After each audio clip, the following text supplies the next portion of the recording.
President Trump addressed the nation this week in what he framed as a progress report on the Iran war.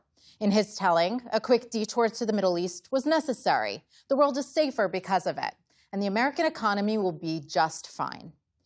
But in reality, there were more questions than answers after the president's 20-minute address, especially as he vows to bomb on. There's a lot to unpack, and joining me tonight, Idris Ali is a national security correspondent at Reuters. Peter Baker is the chief White House correspondent for The New York Times. Susan Glasser is staff writer at The New Yorker. And Michelle Price is a White House reporter at the Associated Press. Thank you all for joining me. Before we get to the president's speech, Idris, there was some breaking news just as we were coming to air. An F-15 fighter jet pilot was rescued alive by the U.S. military after the plane went down over Iran. First of all, what do we know about the incident? And also, what does that say about maybe Iran's capabilities if it was responsible for this? You know, firstly, what we know right now is a two-seater F-15 jet was shot over Iran. We don't know who was responsible, but I think it is likely that Iran was responsible in some way, shape, or form. We don't know the fate of the second pilot yet.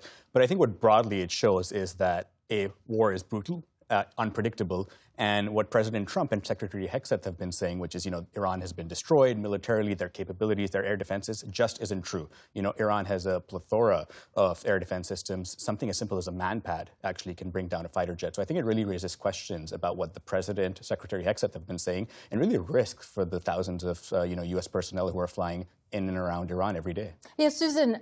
As we showed in the open, the president is trying to set a time frame for getting out of Iran.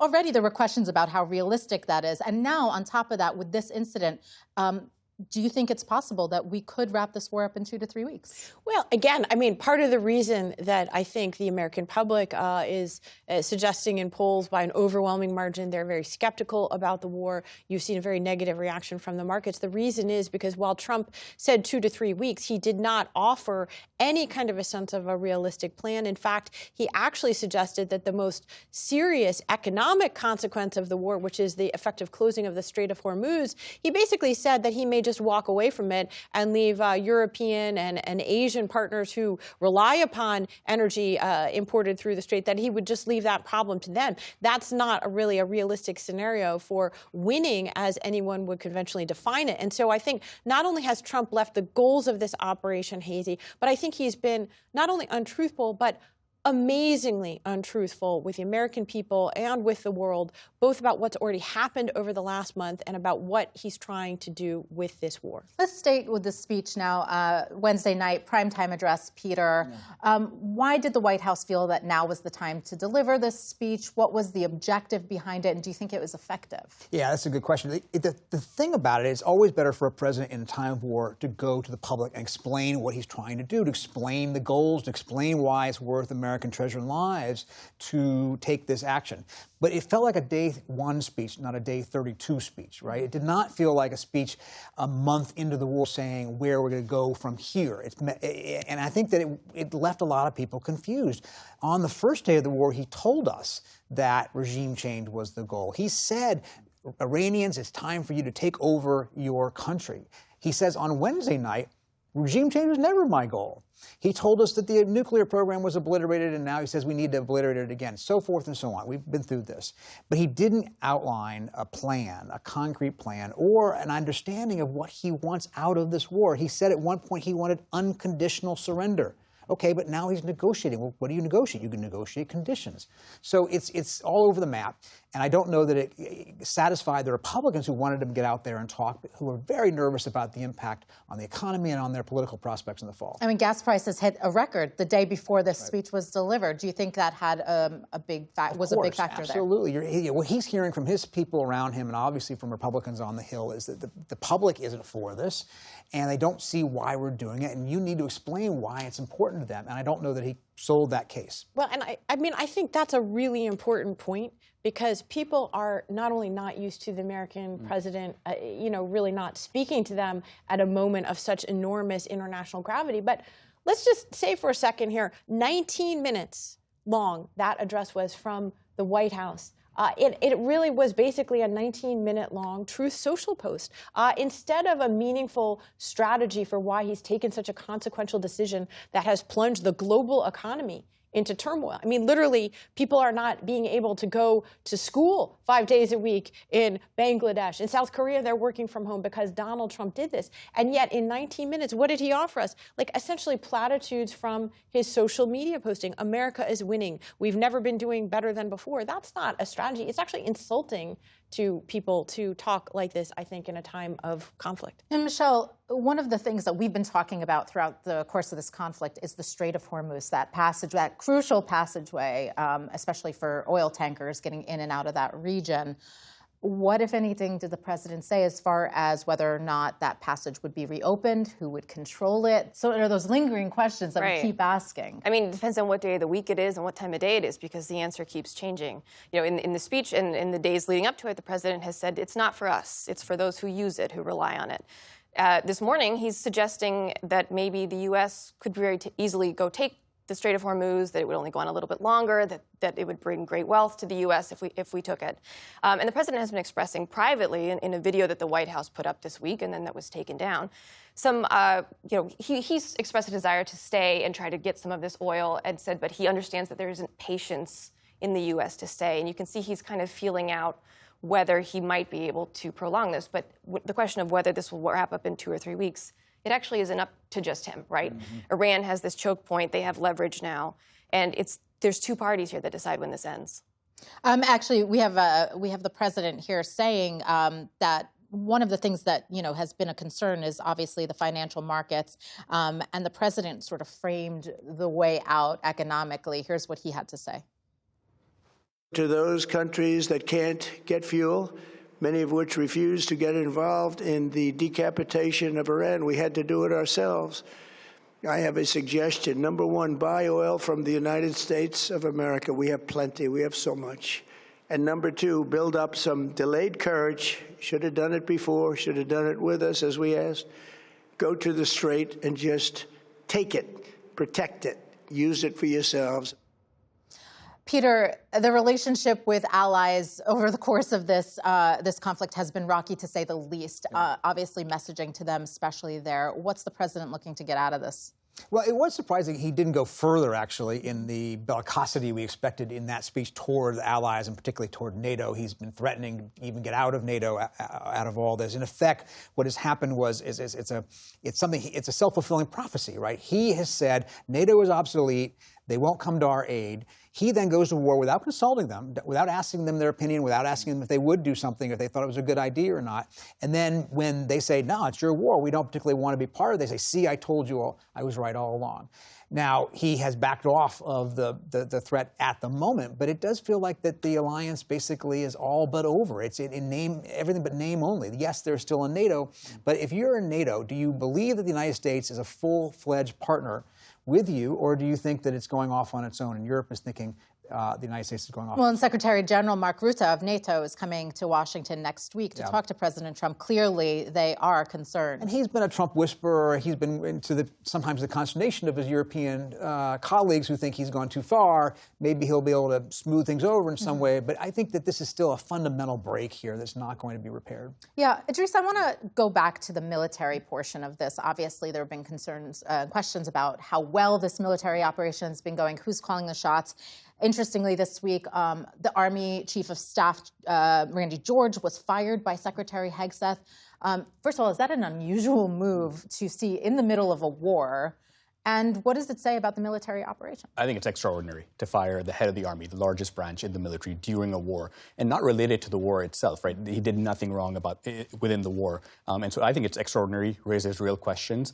There are thousands of U.S. military, specifically Army soldiers in the Middle East, actually manning air defense systems on the defensive side and airborne troopers from the 82nd Airborne Division. And I think if you're someone who's deployed, you're looking sort of at the TV in the Middle East and saying, what is going on? Who are the people that I'm following? And, it just really raises a lot of questions. And, the military is sort of like a freight train moving. It's really tough to stop when it starts moving. And I think the momentum right now is towards some sort of, action potentially on the ground. And I think not having a leader like Randy George, I think really raises questions. I mean, you mentioned the 82nd Airborne Division. They would be deploying at any moment now. So what happens if we're done in 2 to 3 weeks, they pack up and they come back home? How does that work? I think as a president, when you have sent troops to the Middle East and other parts of the world, there's sort of this sunk cost fallacy, right? You think that you have sent so many troops, now you have to do something. And I think Trump is one of those people who may look at it this way, say, look, I've sent so many troops, Marines, 82nd Airborne Division paratroopers, I should do something. And I think it's going to be really tough to stop him from doing something, just given the cost of moving so many people so far. Yeah, Susan, and one of the things that we've talked about quite a bit is Israel's role. First of all, obviously, this was a war waged by Israel and the United States together, but Prime Minister Benjamin Netanyahu really pushing the president toward this decision. Is there a world in which Israel continues its war in Iran alone if the U.S. were to scale back or withdraw completely? And also, if you could talk a little bit about its offensive in Lebanon as well. Well, that's exactly right. I'm glad you brought up the offensive in Lebanon, because what it shows is that Israel, of course, has its own very imminent security concerns around everything concerning Iran, right? So if this is a war of choice for the United States, it's much more existential, at least in terms of the framing for Israel, for the Israeli public. And what's happening here, this is not the first time Prime Minister Netanyahu is using this conflict as an opportunity to go after, not just Iran itself, but its proxy Hezbollah in Lebanon. This is not the first time that Israel has gone to war in Lebanon. In fact, it's done it over and over and over again. Mm-hmm. The question on everybody's mind is whether there's going to be a full-fledged Israeli ground assault in southern Lebanon. We are hearing indications that that is certainly a possibility. Seen reporting suggesting that Israel plans to take, in effect, a large swath of territory in Lebanon to increase essentially what you might call their strategic depth, to increase the kind of safe zone that they feel that they need. I do think that the basic assumption here that both Netanyahu and Trump had going into this conflict was about Iran's weakness, that this was the moment to strike because they believed that Iran's proxies had been weakened ever since the conflict after October 7th. They believed also that Iran itself had been weakened after their initial round of airstrikes last summer. In some ways, that's the original mistake of the conflict, is believing that Iran was so weak that it would capitulate quickly. And that it would be like Venezuela all over again. Mm-hmm. Absolutely. What are you all hearing about security guarantees for the region, too, especially those Gulf allies that have gotten hit in the crossfire, despite the fact that they said initially they did not want to take part in the war. They didn't even want the U.S. to use its bases to launch its war. Now they're very much kind of pulled in. Susan, what are you hearing as far as their interest in having long-term security guarantees and the U.S. possibly leaving this fight and them having to kind of lick their wounds and pick up the pieces? Well, that's exactly right. Whatever the range of opinion was among Gulf Arabs before the conflict, at this point, there are many of them saying, absolutely, you've got to finish the job that you started. Otherwise, you risk leaving us in a much more perilous political situation and strategic situation. This goes to the point as well about sunk costs.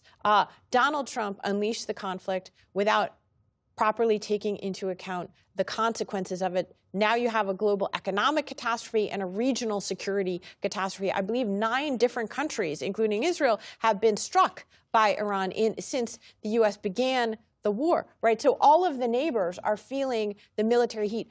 Both Donald Trump and his Secretary of Defense, Pete Hegseth, have said publicly that they failed to anticipate that Iran would hit the neighbors. So now the neighbors are saying, absolutely, you've got to finish this job. But let's also remember, on some level, the U.S. is there fighting, arguably, for the security interests of the Gulf Arab states and of Israel as much or more than for the U.S. interests itself. Yeah, taking that into account, Michelle, we've talked so much about how the president was surrounded by yes men and women, people who kind of go along with what he would like. How much of this is the product of just not having people pushing back in his inner circle, the proper advisors in place to be able to kind of flesh out some of the conditions and the risks that were involved in a military operation of this nature? I mean, that's one of the ongoing questions we have on a whole host of subjects with the president. You know, there's been some reporting that the briefings he's been getting are just like highlight reels of explosions. You know, I think that there is high confidence in General Kane and that he is a straight shooter and would give the president real information on risks. But we don't have great detail on if he is the one giving the briefings every day, what information the president is getting, and if he is the one glossing things over to make them look rosier than they are, or if that's what he's being fed. But one of the things I keep hearing is that one of the people who's been most frank with him is Treasury Secretary Bessent. And obviously with the economy taking a hit now, is the president getting real and realistic advice on where the country could go? I mean, judging by the address on Wednesday night where he was talking about essentially the American economy being in good shape, you know, the polls don't show that and economic indicators don't show that. And so who is kind of talking to him about the economy? Or does he feel like he knows best when it comes to the economy? It's kind of the last person in the room is always the thing with Donald Trump, right? Who's giving the last piece of information.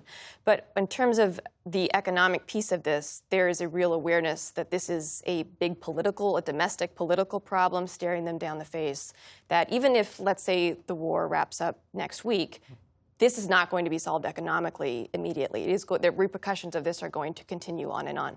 And they are aware of that, and that's why you hear him speak about maybe 2 to 3 weeks, we'd like to wrap this up. At the same time, there is this awareness that he has made all these promises about the reasons that we went to start this conflict, and that if it did wrap up, a lot of those objectives, shifting as they are, have not actually been achieved. And he's kind of stuck between a rock and a hard place on his promises here.